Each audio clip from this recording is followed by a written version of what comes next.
नमस्कार, मी भाग्यश्री. आपण पाहत आहे साम टीव्ही. आज माझ्यासोबत उपस्थित आहेत शिवसेनेच्या नेत्या नीलम गोऱ्हेताई. नमस्कार मॅम, तुमचं खूप खूप स्वागत आहे सकाळ सन्मान सोहळ्यामध्ये. मॅम, तुम्हाला पुरस्काराने गौरवण्यात आले, काय तुमची भावना, काय प्रतिक्रिया? माझी भावना आभाराची आहे, कृतज्ञतेची आहे. आणि आम्ही विकासात्मक पत्रकारिता सकाळ कायम करतो आणि त्याच्यामध्ये माझं सदरी होतं आणि सकाळ प्रत्येकाच्या घराघरामध्ये जातो आणि ज्यांना कामाची माहिती आहे, असं नाही आहे की सकाळ आम्ही त्यांना ओळखत नाही किंवा ते आमच्या कामाला ओळखत नाही.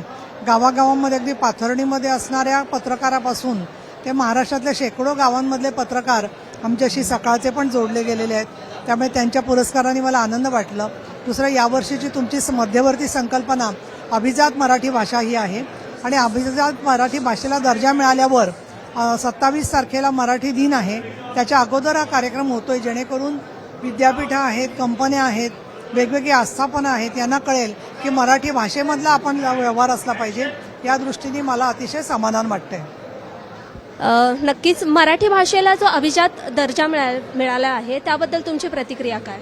निश्चितच स्वागताची प्रतिक्रिया आहे. ज्याच्यात पंतप्रधान नरेंद्र मोदी आहेत, आमचे शिवसेनेचे आमचे नेते, मुख्य नेते एकनाथजी शिंदे यांनी या सरकारला पाठिंबा दिला आहे. आगामीच्या काळामध्ये मराठी भाषा अधिक समृद्ध, अधिक मजबूत, देशोदेशीच्या गोरगरीब माणसांना सुद्धा उपलब्ध व्हावी, या दृष्टिकोनातून याचा जगन्नाथाचा रथ आहे असं मला वाटतं, की ज्याच्यामध्ये राजकारणी लोक, सरकार, माध्यमं आणि समाज या सगळ्यांनी एकत्र काम करायला हवं.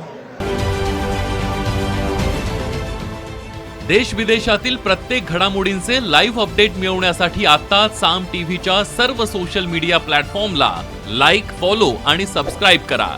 तसंच सर्व नोटिफिकेशनसाठी बेल आयकॉन प्रेस करायला विसरू नका.